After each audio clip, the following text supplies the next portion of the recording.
কখনো কখনো আমি ভাবি এবার বিরাট পড়াশোনা করব, প্রচুর পড়াশোনা করতে হবে।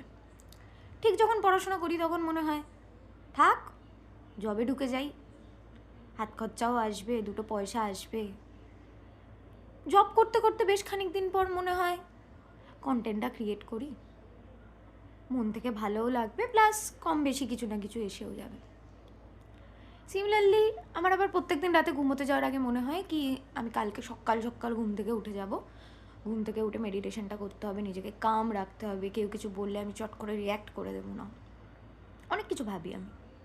কিন্তু সকালটা যখন হয় আমার তখন মনে হয় কি শান্তির ঘুমটা আমি কী করে ত্যাগ করতে পারি, শুধু আর শুধুমাত্র তো আমি এই ঘুমটাই চাই আমার জীবনে, এই হয়।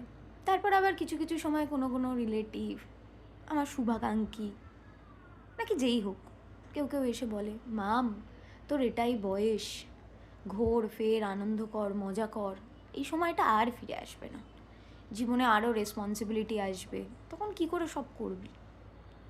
আমিও ভাবি তাদের মতো করেই, কিন্তু বিশ্বাস করুন রাইট নাও আমার যা বাজেট না, আমি শুধুমাত্র খাওয়া আর ঘুম ছাড়া কিছু অ্যাফোর্ড করতে পারছি না, শুধুমাত্র খাওয়া আর ঘুম, আর মাঝে মাঝে একটু ওই রিল স্ক্রল করে নিই, এর থেকে বেশি আর কিছু হয়ে উঠছে না।